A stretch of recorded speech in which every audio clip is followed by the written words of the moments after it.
House. Colonel Rob Maness has a lifelong record of providing dedicated service to this nation. Having worked his way up from the enlisted ranks to full colonel, he served our country for more than 32 years.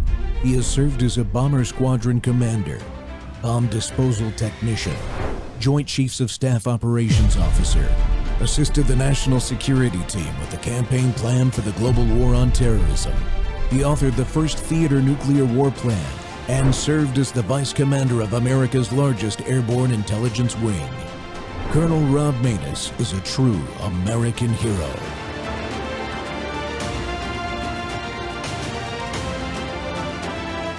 This is Rob Maness Live.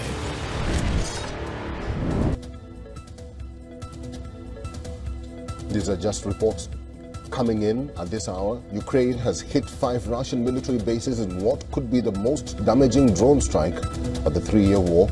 Ukraine has targeted strategic nuclear bombers in Belaya Air Base in Siberia. This base is 6,112 kilometers away from the Ukrainian border. The images of Belaya Base shows rows of Russian strategic and nuclear bombers burning. Now, apart from this, Ukraine has hit Ivanovo Air Base, northeast of Moscow. This is 1,972 kilometers from the front line. Diaghilevo Base, located south of Moscow, was also targeted. This is 1,581 kilometers from Ukraine border. Ukraine targeted Olenia Naval Base in Murmansk region. This is 3,673 kilometers from the Ukrainian border. A huge explosion has rocked the Russian Arctic city of Severomorsk, which is home to the Northern Fleet's main naval base, although the damage is not yet clear.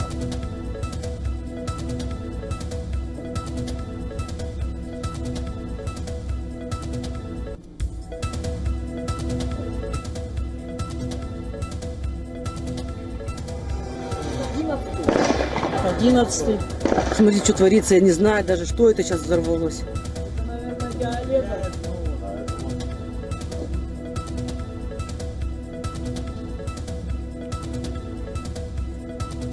So this is a developing story coming from Ukraine and Siberia. And Ukraine has hit 5 Russian military bases in what could be the most damaging drone strike of the 3-year war. Ukraine targeted strategic nuclear. Welcome back to More War Monday. The Rob Maness Show is live on Worldview Tube and our X Spaces simulcast. Well, headline, Ukraine plays a card and says it destroys large part of the Russian nuclear bomber fleet, and the Northern Fleet Navy headquarters is damaged. Well, CDM Press reported yesterday that the Ukraine Armed Forces had successfully conducted a large-scale drone attack, as you just saw there, at 4 Russian airfields housing nuclear bombers and the Russia's Northern Fleet headquarters for the Navy, where nuclear submarines are said to be based.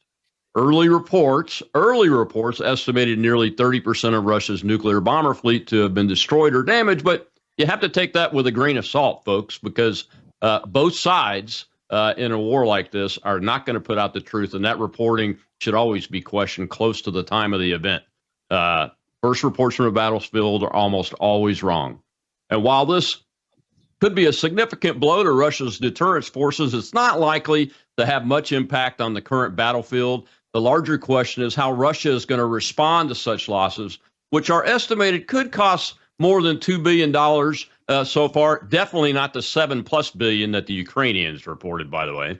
And according to the nuclear doctrine the Russians published late last year, they may be entering that realm of operations. The other big question is, will Russia respond against any of Ukraine's allies if they can confirm what type of support was used on their part in these attacks? And finally, the peace talks second meeting convened this morning in Istanbul, where both delegations showed up to be at the table. So that should be interesting to see if there's any forward movement at all, and if it's possible. Well, L. Todd Wood joins us today to discuss these circumstances. He's a former special operations helicopter pilot. He's CEO of CDM Press.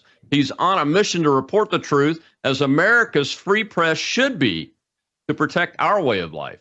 Todd, welcome back to the Rob Maness Show. Man, we got a lot to talk about. Yeah, man. Thanks for having me on. I always love it. One of my favorite shows because I can talk to a fellow military Air Force officer. It's always a treat. I appreciate that.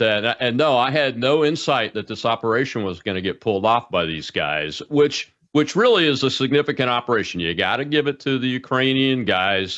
This is a significant operation from their perspective. It's highly successful. The impact on the battlefield, as I said in the opening, is questionable, and I don't think it'll have much at all, if any, thing. But you're a special ops guy. What do you see from your perspective the significance of this operation using these drones and the way they got them in and the targets they attacked? Well, it was definitely a brilliant operation. I see this in a different light. I see this as Western intelligence services using the Ukraine excuse to attack Russia's nuclear force. And that's disturbing to me because if you pair this with the leak that came out last week, allegedly, of Russian ICBM operations, I mean, that's two of the three legs of the triad that have been attacked within a week. I don't see this as a Ukraine operation. They have their name on it. It's like a white label, if you will. But my thinking is that we're in a situation because you had a week ago an attempted assassination on Russian President Vladimir Putin, and allegedly, at least for the press, Trump didn't know about it, and he didn't know about this one. What does that tell you? That tells you that the part of the American armed forces are not being led by the leader of the free world, which is very disturbing. Yes, it was a brilliant operation. It took 1.5 years, according to reports. They trained using AI on bomber aircraft ID, which you and I remember from back in the day when we had the book. But this is. I think your public needs to understand this is much bigger than just a Ukrainian attack on Russia. And yes, it's going to be very interesting how Russia responds. What do they attack? I mean, what can they do except for kill the leadership?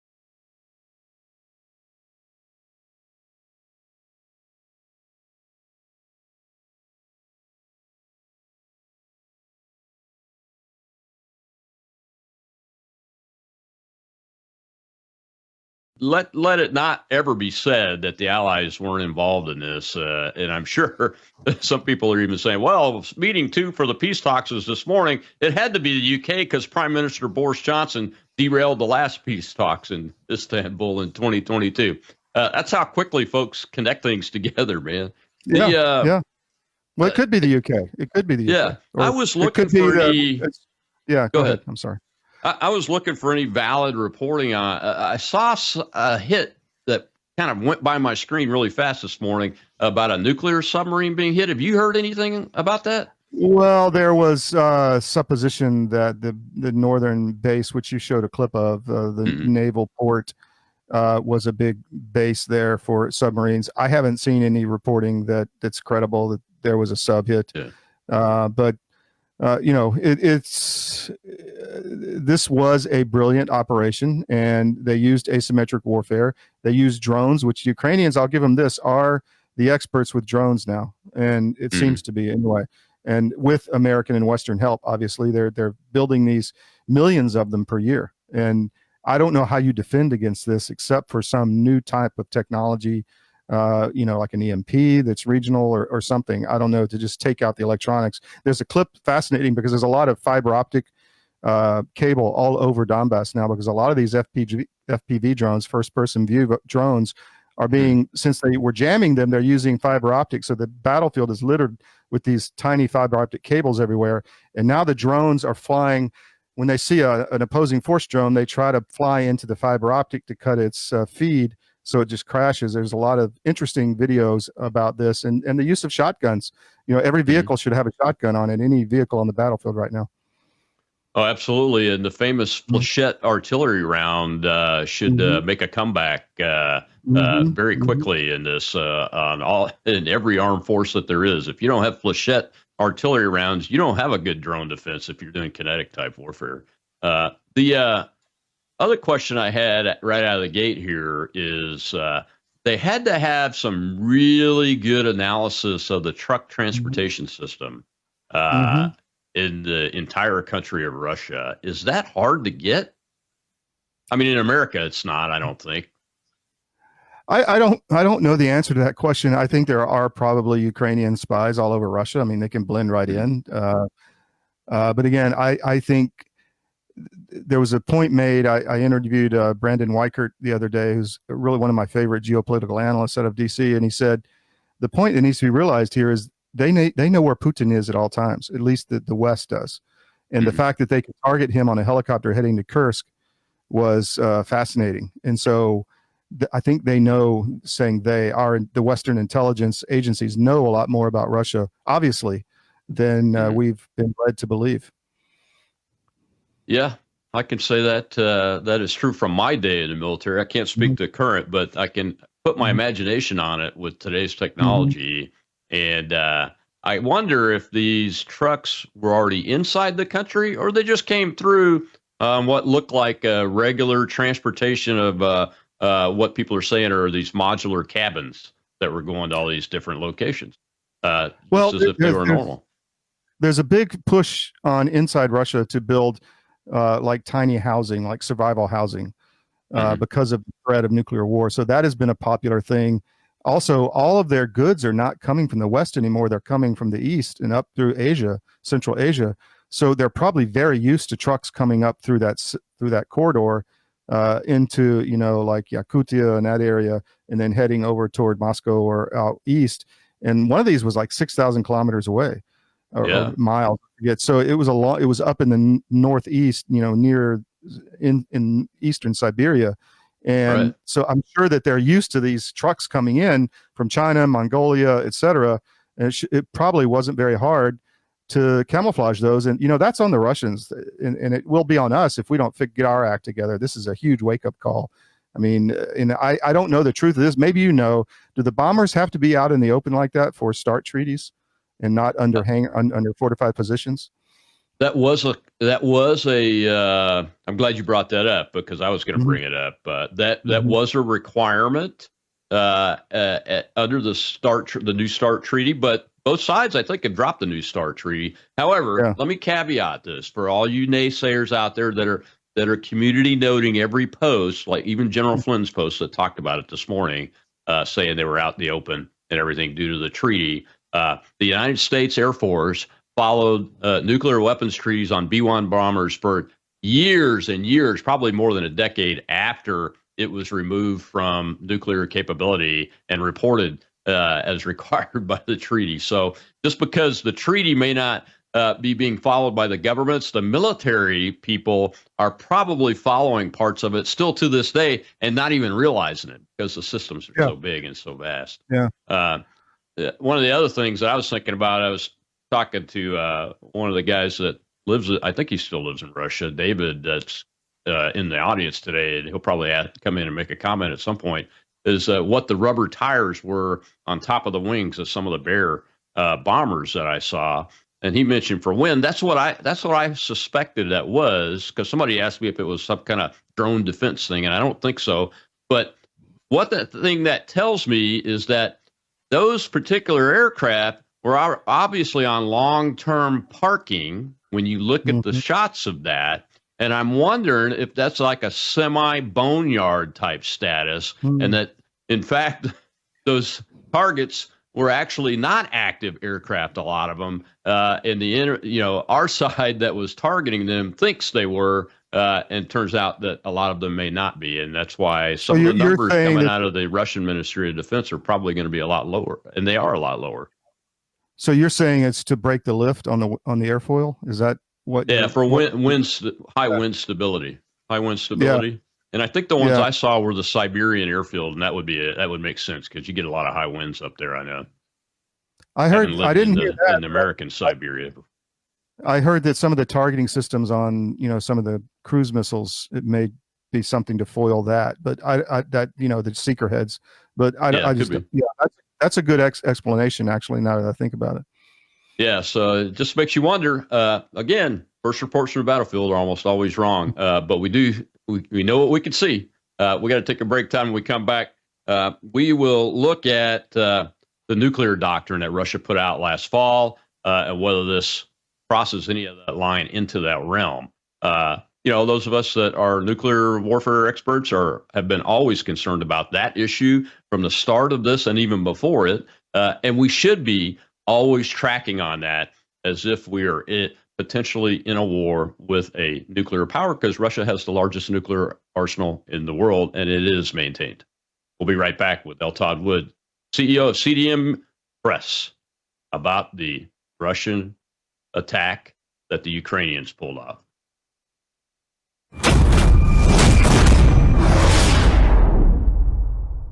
Hello, I'm Brandon House. I want to thank you for all your support at WVWFoundation.com that helps make possible pushing out 24/7 content for free. Without your support, we'd have to put it all behind a paywall. But thanks to you and your support through our foundation, we're able to push it out for free as a broadcast service and broadcast ministry of WVW Foundation. Please consider going there and setting up an automatic monthly contribution, or go there and make an occasional contribution. If you prefer to support us through the mail, you'll find our mailing address there at wvwfoundation.com. You can also call and make your contribution over the phone by calling 901-825-0652. That's 901-825-0652. Again, all these details are available at wvwfoundation.com. Thank you for your support as we try to help people around the world understand the times through the lens of a Christian worldview.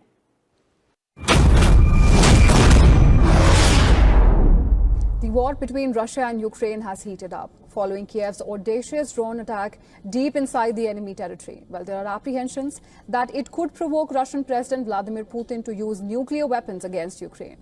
Last month, Putin said that the need to use nuclear weapons has not yet arisen and expressed hopes that they will not be required.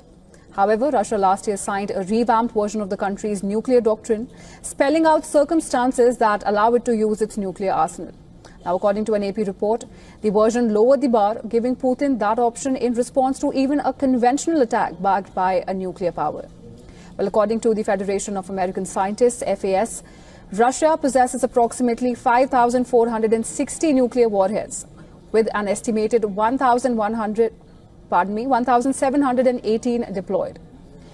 Russia continues to modernize its nuclear triad with the likes of RS-28 Sarmat intercontinental ballistic missile.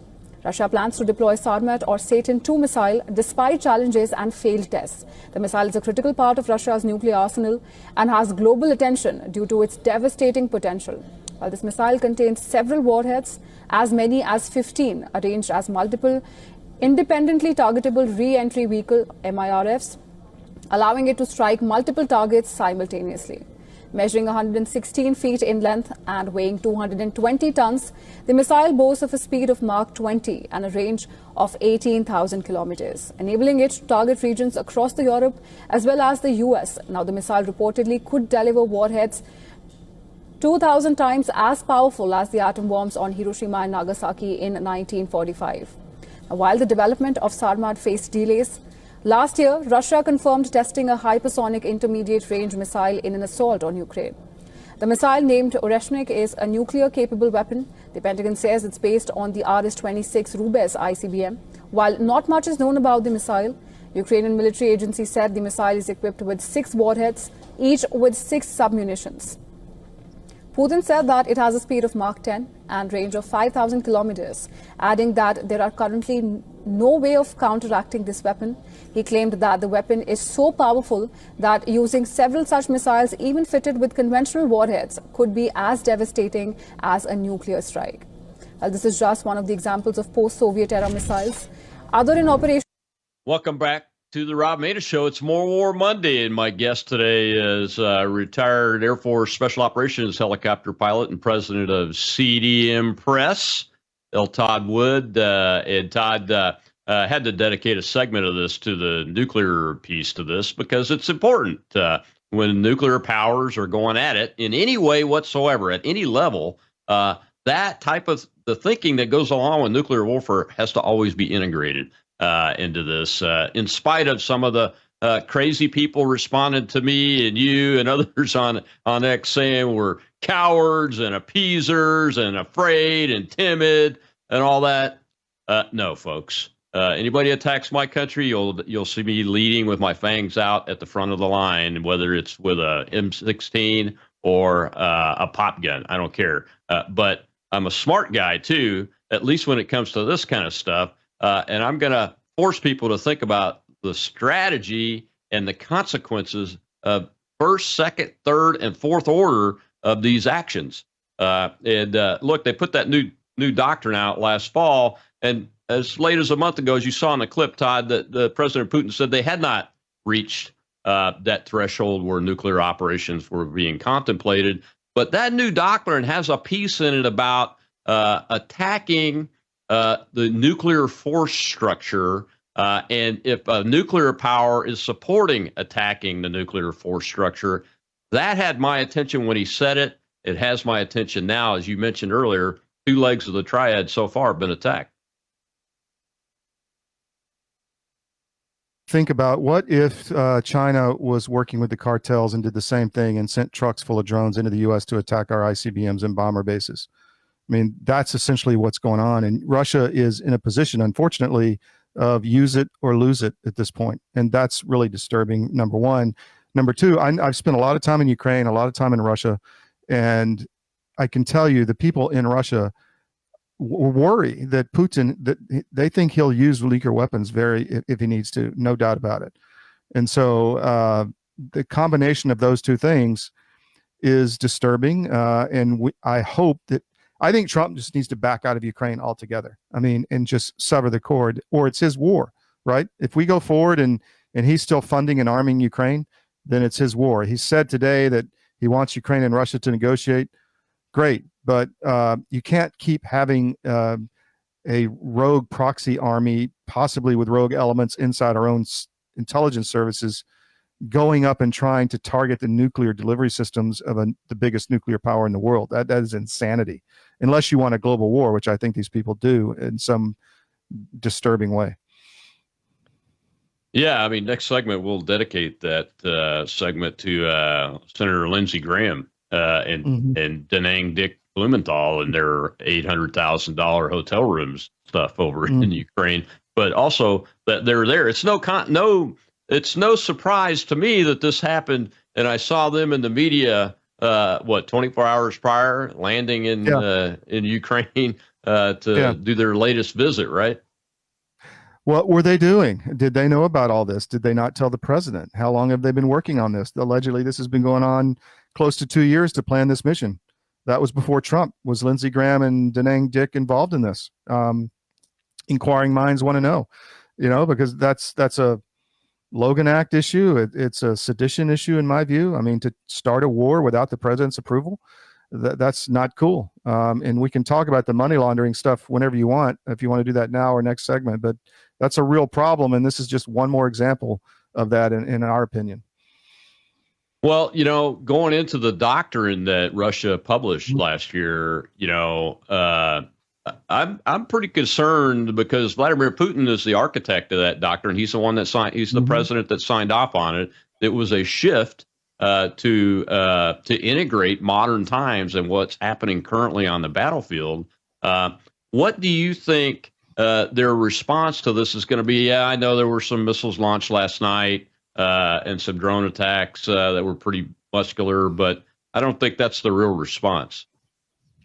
Well, Putin has been very restrained, but I've been scratching my head. I mean, what is he going to target, right? I mean, yeah, he can target the Ukrainian forces in Donbass. He can target power stations or whatever, but I'm not sure that gains anything. You could see an assassination attempt, a decapitation strike. I'm sure Zelensky's way underground. But I don't know what he's going to do. That's what disturbs me. And the people behind Putin are even worse than him.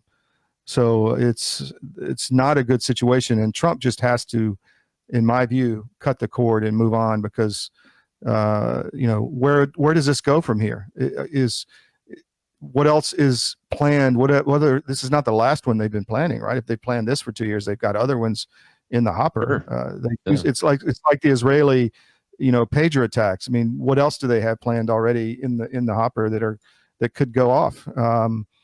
So I'm sure Russia's thinking the same way. There's truck alarms going off in Russia. They're worried about trucks, like we were worried about, going through the airport detectors 30 years ago, after 9/11 or whatever. So everybody always fights the last war. I try to stay and think about, well, what's coming. I mean, that's what worries me. Yeah, me too. Speaking of the response internally, Commander Salamander account was tweeting out video of truck backups at the borders, at every border coming across, and rightly so. I'd be looking at every single vehicle coming and through. We should be too, right? We should be too. And this is going to shut down. There's knock-on effects because it's going to shut down their economy. And it's going to hurt our economy because we have to start thinking like this. If we don't, we're really wrong. I haven't seen any movement like that out of the Trump administration. And, I haven't talked to my active duty people about this, but I'd like to know what the DOD is doing to try to, counter this threat. It's a big problem. Yeah, I've been covering it for well over a year, ever since we first got the reports of the December 2023 17 nights over Langley is what I call it. 17 nights of 100 drones, unknown origin, unknown owners, flying unchallenged over our F-22 fleet, or the biggest portion of it. Anyway, I mean that, and I've seen nothing. So that doesn't mean there's not anything happening, obviously, in the world of classified systems and compartmented information.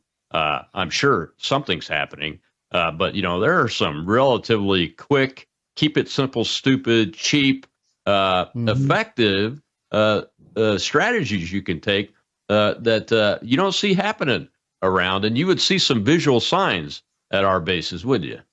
Like netting. Oh, well, that kind of thing. You sure would. Like you do on the battlefield in Donbass. You see tanks with cages on top and nets over them, over, fortified positions underground. You see, the shotguns on the trucks. I mean, there's plenty of evidence of people are thinking about this, encountering it. And hopefully we're learning from a lot of this technology. And, maybe we learned from this very well from the Ukraine battlefront, and we're involved in this. I don't know, but we have to find a counter to this. I'm concerned about our Army troops, ground pounders on the ground. How do you, there's a lot of disturbing video of individual soldiers being chased by drones. There's one with a, Russian soldier. He just gives up, drops to his knees, looks at the ground, and the drone flies around him and then finally kills him. It's disturbing. And I don't want that to happen to our guys and girls in the military. And we need to, I hope we're thinking of ways to counter this threat, because it's really, it's almost, it's so new and terrifying that, we have to deal with it. Yeah, we do. On the nuclear subject, before we go to the next segment, obviously if Putin was going to cross that line because he sees his doctrine's been violated, like the Russian government said they were going to do, what do you think he would target? I'm assuming he would do a low, some kind of low yield target somewhere within Ukraine, but that's some inside the box thinking. What do you think? Yeah, I don't know. I think Germany's a target. I mean, I think UK is a target.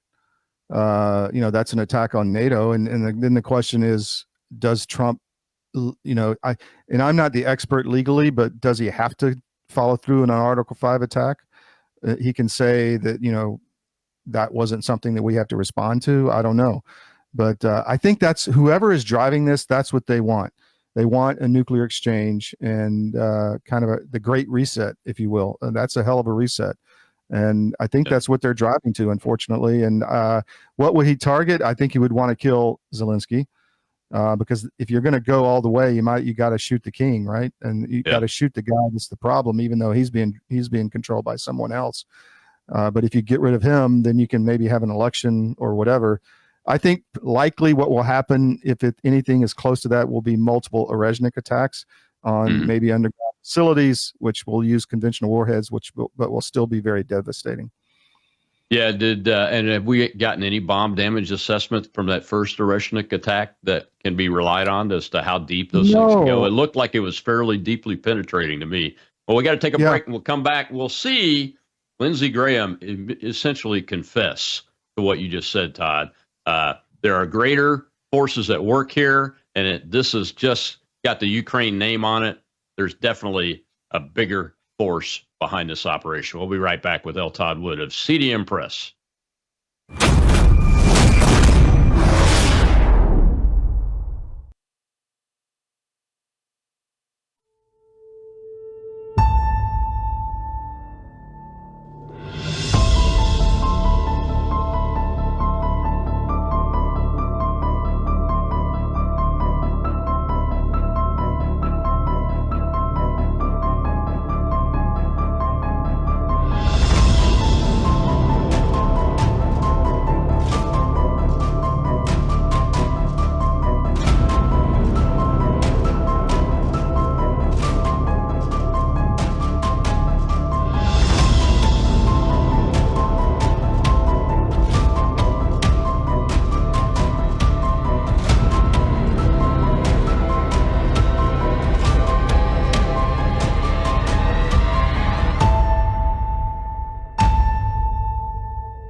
President Trump said that Ukraine doesn't have good cards. Well, Russia's much bigger and has a lot more people. I get that. But the world has a lot of cards against Russia. And one of those cards that we have is about to be played in the United States Senate. In America, you have more than one person at the card table. We have three branches of government, and the House and the Senate are poised to act.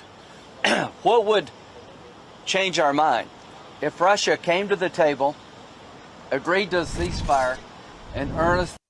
Welcome back to the Rob Maness Show. It's More War Monday, and man, do we have more war for you. I thought we were going to be a step closer to getting a peace agreement in this Russia-Ukraine conflict well sooner than where we're at now. And that's Senator Lindsey Graham essentially confessing that they've had a plan all along, and they're about to pull some triggers in the United States Congress to try to do their own national security policy for the United States of America, which is not in the purview of the U.S. Senate or the U.S. Congress. It's in the purview of the one man elected by all the states and all the people, the only man that has the power to execute the laws of the land, and that includes our foreign policy. And it's pretty darn firm in that. My guest today is L. Todd Wood, CDM Press CEO and former U.S. Air Force Special Ops helicopter pilot. Todd, that is right there the biggest indicator that you're right.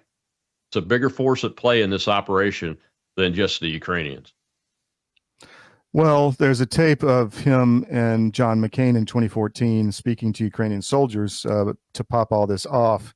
And this plan has been, your audience needs to understand, this has been a long-term plan to achieve what they've achieved so far in establishing a war with Russia. And the goal is probably to gain resources, probably to remove a player that's against the globalist regime. Whether you like Putin or not, that's immaterial. I'm just talking facts here.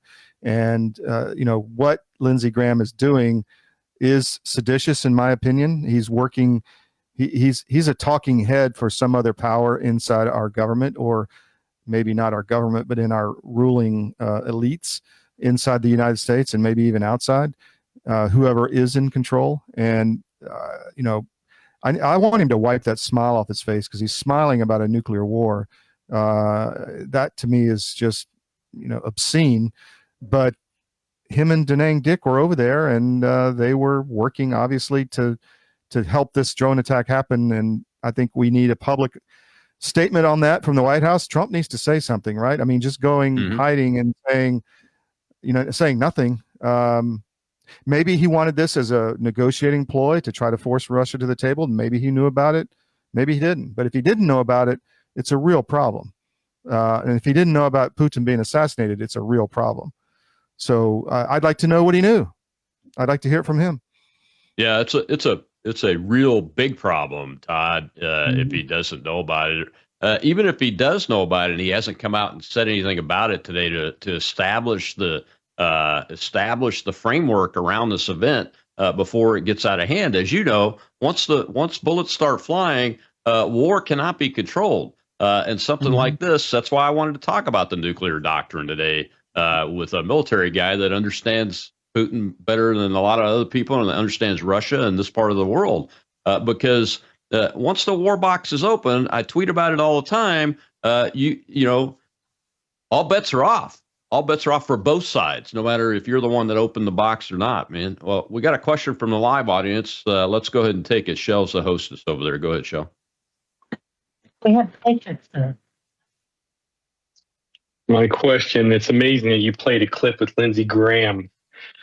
If we look back, do you think Trump was even aware of what was even going on in Ukraine with General Milley? And then the amount of commentary from Lindsey Graham prior to the election about Ukraine. I don't see Lindsey being an asset in no way or form, as if there's an operation still going on that Trump is unaware of. Is that a possibility? Oh, I think there's definitely things going on that Trump is not aware of. You know, Ukraine was involved in going after Trump. We broke this story, I don't know how many years ago, where you know, you remember the black book that allegedly Manafort did, where he's taking money off the books. I had just interviewed, I was in Kiev, I had just interviewed the Ukrainian National Anti-Corruption Bureau. I forget his name now. Cernak was the last guy's name. He's a Soros operative. I didn't know it at the time, but that came out like a few days later. And I called Svetlana, who was the person who was, you know, the press woman there. I said, I just met with you. What is this black book you just put out? And she said, oh, we just got that off the internet. So, or someone got that off the internet. So, you know, it was all cooked up. And my point is, they went after Trump in Ukraine, and we all know the Vindman call, the impeachment efforts. I think Trump knew about all this and just maybe didn't know the extent of it. And maybe he doesn't know the extent of it now, but he definitely knows that these people are against him and that Europe is working against him. And that's why you're seeing a lot of these comments. You know, you saw the chats with the former nationalist Waltz, his signal chats, which were made public. You know, and I think Vice President Vance was saying, you know, he's really concerned about Europe. I would agree. And I would hope they were much more along than just figuring this out on their signal chats. But there is a group in Ukraine, just like a group in the U.S., a national security establishment that is anti-freedom and pro building some other type of control structure for both countries. Wow, that's quite a development there. Now, Ukraine, I understand it. I mean, they've canceled elections and blamed it on their constitution and put Orthodox Christians in jail and imprisoned Russian Orthodox Christians and priests and deported them and all kinds of things. But they want an entirely different control structure in the United States. Well, when you look back at 2020 and know what we know today, I could see that. Well, that's why we were deplatformed heavily in 2020, 2021. I mean, we lost everything because of our reporting. And I was in a room, for instance, with a gentleman who was in the prosecutor's office while all this impeachment stuff was going on. And he was showing me stacks of, files in his home where they had taken evidence out because they were afraid it was going to be destroyed against the corruption inside the Ukrainian system. And he's showing me images of how they're laundering the money. The money comes in to the central bank, and then it's sold. I may have talked about this before on your show, but it's sold to a broker dealer that's, friendly to the matrix of the bankers, and then they sell a bond. Bonds are priced at par at 100, so they sell the bond at 99.5, and then and then the broker dealer sells it back to the central bank at full price, and so they pocket that difference, send it offshore, and it was just a circular washing machine going on, and that's still happening. And I think that's what Lindsey Graham was doing with Da Nang Dick. Part of it, all of this, if you look at all of this, it's about to destroy the country. It's about bringing in tyranny, but it's also about getting rich off organized crime. And so I think they were, who knows, $800,000 for 2 nights. I mean, yeah, they had security forces and all that, but that's a lot of money. So who knows? Maybe they had a few $100,000 go here, there, pay a friend, do something. Who knows? But I asked a source in Kiev, and he said, "Yeah, it's money laundering." Straight up, he said that. Oh, the hotel bills? Absolutely. It's got to be money laundering. I mean, yeah. I mean, the whole hotel building would have to be lined with gold inside now. Yeah. And even then, it's just a room with a bed in it and a bathroom. I mean, come on, man. There's no doubt. Yeah, and in $800,000, you can't buy that many hookers in 2 nights. Yeah. So I don't know what I don't know what the money went to, but it's not good. Maybe produce the next P-tape movie or something. Who knows? I thought I saw a hand in the audience. I was going to take that question. Is it gone, Shell? Sir? Again? Okay, go ahead. Yeah, it's a special occasion. My question is I'm super aware of it being logistics in the Army in the past, but when we changed colors of vehicles, we changed it to the new theater of operation. Has Trump said anything, or have we heard anything about the pre-positioned equipment in Poland, and it's all painted dark green? Is that got any relevance in your eyes? I wouldn't know about that. I think most of our older equipment's been used. You can read. Yeah, I'm sorry. You can read. You can look it up. It's in a UN facility.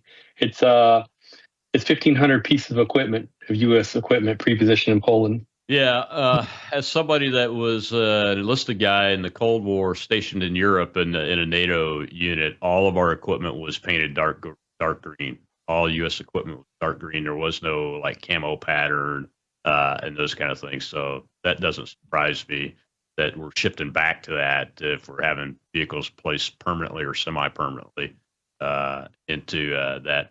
What do you think, Todd, is the card Graham was specifically talking about the U.S. Senate was going to play? Well, there's a lot of talk about sanctions. They could go nuclear to a higher level, I guess, with they're already off the financial grid. Who knows? Maybe they'll target Russian ships at sea or target other countries that do business with Russia. I really don't have a good insight into that. I don't think it's going to be effective. I think Russia's actually, their economy is doing pretty good right now. The ruble is increased in value. Their economy is growing. Of course, it's based off a war footing, and that has to be rationalized and rebalanced at some point. But they're doing pretty darn good as far as the economy is going. The people are united. The one thing we've done is unite the Russian people. I mean, 30% of the Russian people is Muslim. And the Russian Federation, and if you look at the recent recruiting ad, you can go to armedforces.press and see that our military site, the recent Russian recruitment ad, it has different religions getting ready for battle. And it shows Christianity, Orthodox. It shows Muslims in their tanks. So they're using this to unify the country, and they don't have a mobilization problem like Ukraine does, where they're snatching old men and young boys off the street and sending them to the front to die in 4 hours. In Russia, yeah, they're losing a lot of people, but they can afford it, and they've got a lot of people signing up. I don't know if the $60,000 a month that Medvedev is saying is accurate, but they do have a patriotic movement going on there that we're helping unite and make them a strong country. Yeah, I mean, I could see them emerging from this on their way to regaining superpower status. It wouldn't take that much anyway. If they're concentrating on building their manufacturing base so it's capable of doing, going off military, off defense manufacturing and into civilian manufacturing easily, then they would be well on their way. Well, we got one more segment left, Todd, and I want to talk about the peace talks. They Take Two at the table this morning. They actually all showed up, which didn't surprise me, but probably surprised some people. And it'll be interesting to see what your take is on what's going on with that. We'll be right back with L. Todd Wood of CDM Press.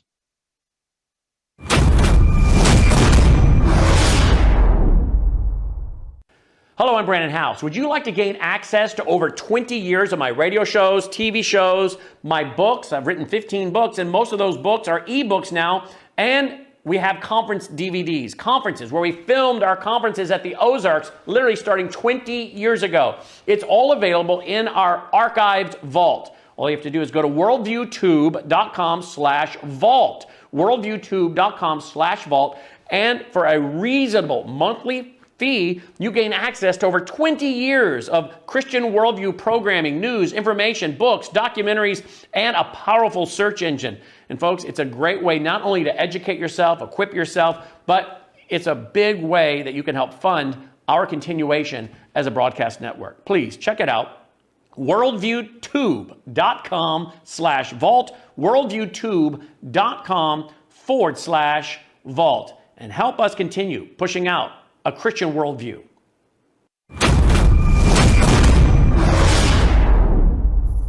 Meanwhile, representatives from Russia and Ukraine are meeting for another round of face-to-face talks. Delegations from both sides arrived in Istanbul on Monday. It's their second round of direct talks in just over 2 weeks. Neither President Zelensky or Putin will be in attendance, but security remains high in Istanbul.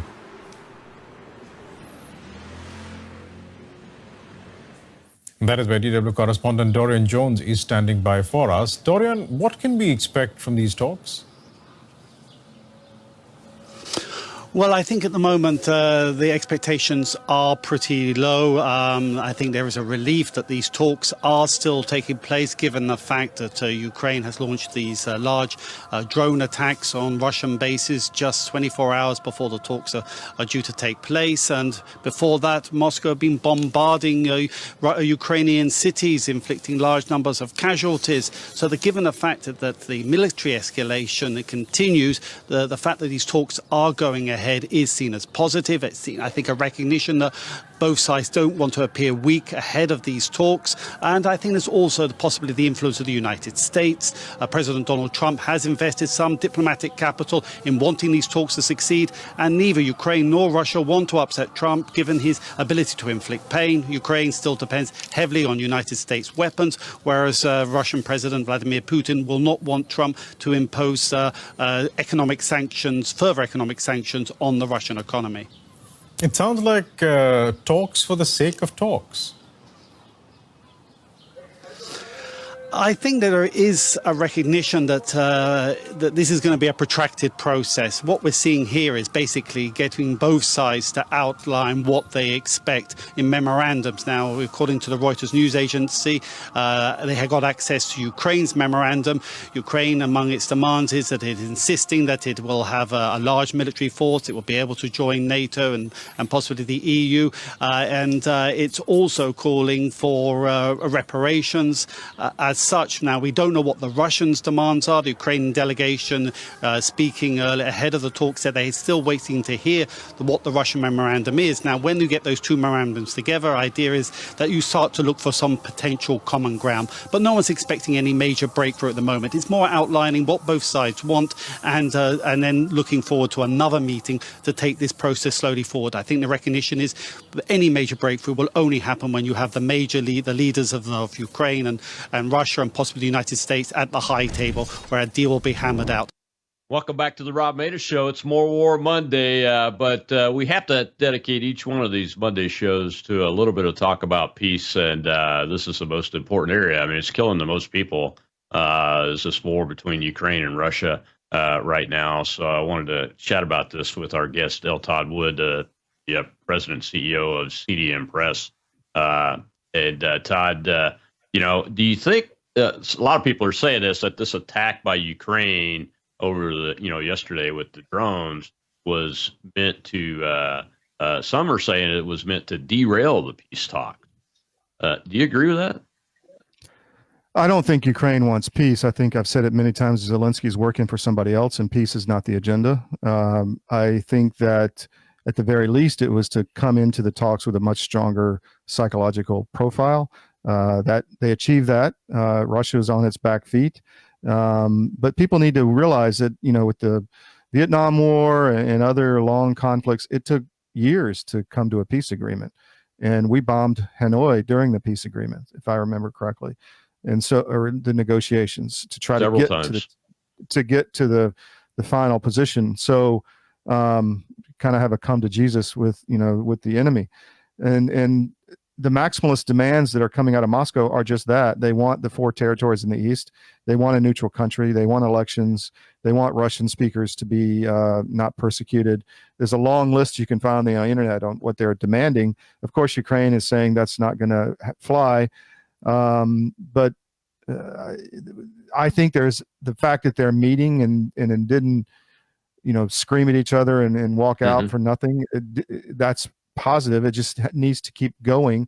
And as you said, or your orator said there, you find ways to make small progress. They're going to have a massive troop or a prisoner of war exchange. They're going to have a dead body exchange. They're talking about children coming back to their parents. And it's funny that Zelensky was saying we want the kids back, and I think Medinsky was the negotiator for the Russian side, and he said stop kowtowing to the old ladies in Europe with no children. So I mean that's kind of the ones that didn't have kids, and they're in Ursula von der Leyen and that crowd. I don't know if she has kids or not, but I found that humorous. But look, I mean, it's going to take some time, and I think Trump holds the cards, and he needs to apply them, because I think he's well aware this could go much further, and hopefully behind the scenes there's stuff going on that we don't see. But we just need to end it, and Trump needs to take the political pain to end this for everybody's sake. Because just before we came on, I saw an early report of Medinsky issuing the memorandum. There was a lot of media hubbub about, complaining and whining from the corporate media about, Russia hasn't issued their memorandum.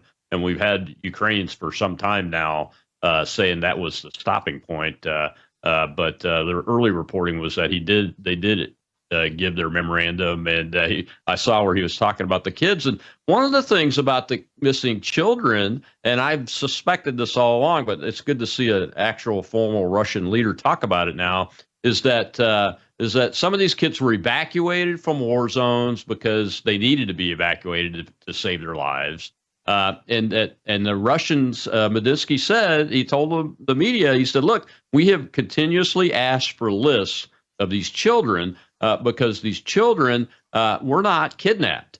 They were evacuated for the most part and sent out of the war zone to save their lives. And if they have family, we return them to them. And if we don't have family for them, we've got them safe and everything. And the only list that and they finally gave a list from Ukraine, it only had 339 names. Now you go back and look at the reporting, you're talking, I mean, some are putting this like in a million number of children that have been kidnapped and absconded with into Russia before. And so I was glad to see Medinsky talk about that, and to see that this memorandum's now been issued by both sides. Do you think, Steve Witkoff's talking primarily with the Russians, and retired Lieutenant General Keith Kellogg is talking primarily to the Ukrainians. The way I understand how the U.S. side of this process is working, Kellogg has always had a decidedly different view than the president, hasn't he, on this peace effort?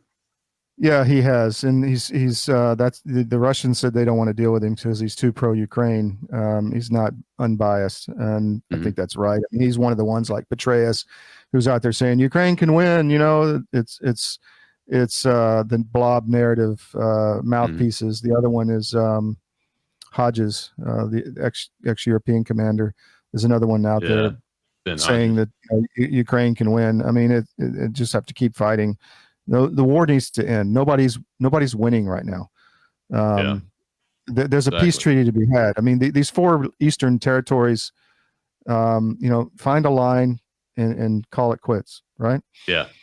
And they were the primarily Russian ethnic speaking territories. Two of them, I think, voted to withdraw from Ukraine and be independent, and later picked up by Russia and everything anyway. And that's why Russia was in it, helping that area in the first place, and why they invaded was to protect those people, from the way I understand it.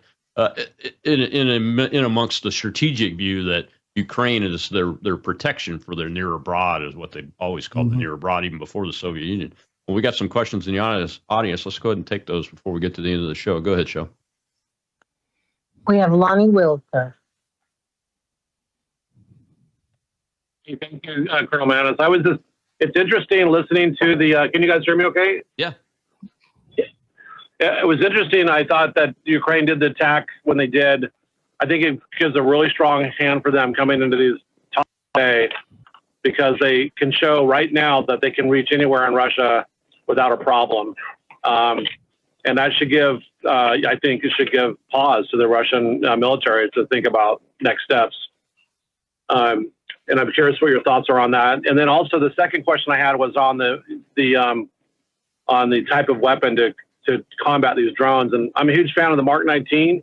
Maybe that's because I had used that in the Marine Corps, but I think a certain type of ordnance designed for that would be pretty effective, at least in the shorter range stuff. What do you guys think about that? As for the first question on Ukraine striking anywhere in Russia, I will tell you this is not Ukraine striking anywhere in Russia. This is Ukrainian maybe pulling the trigger and driving the trucks, but I guarantee you this was built on some other capability besides just indigenous Ukrainian capability, intelligence, where the aircraft were, what bases, what type of aircraft they needed to ID, where they were parked. All of that didn't come from Ukraine. It came from, somewhere else. And I think this is a proxy war. And I think you have people inside the US government and the UK government fighting a war against Russia with a proxy army.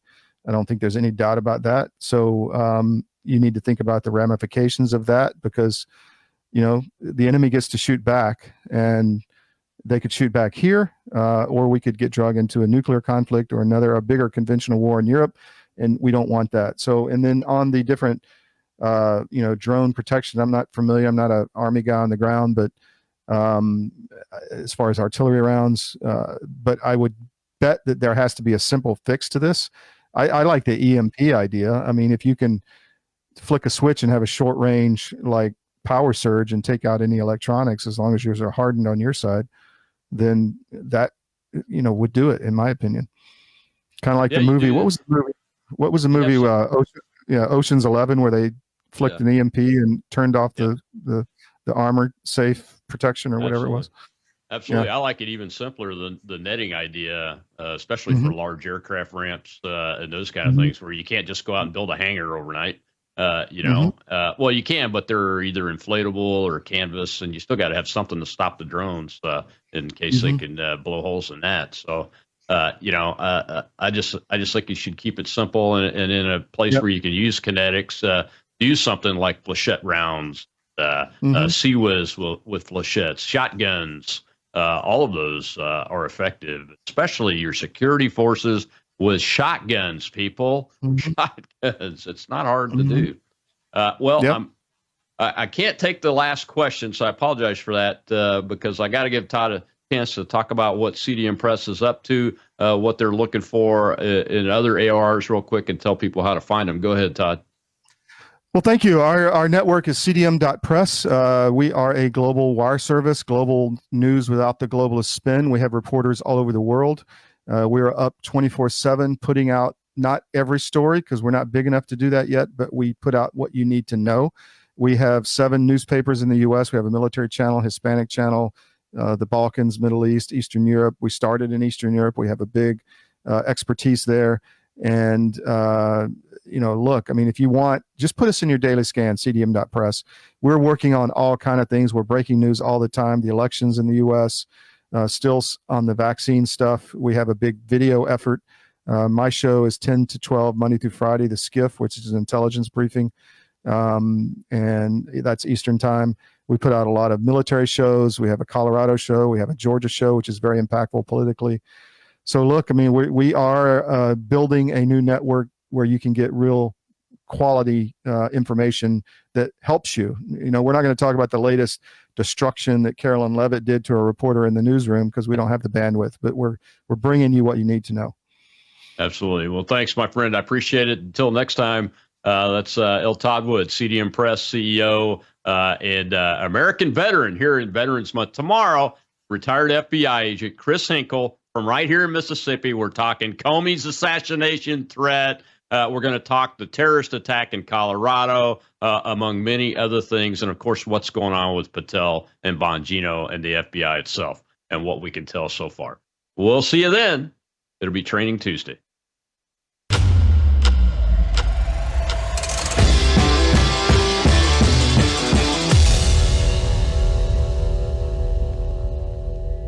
You are watching Worldview 2, built on the 35 years of Worldview books, documentaries, research, high-profile interviews, and the radio and television broadcasts of Brannon House.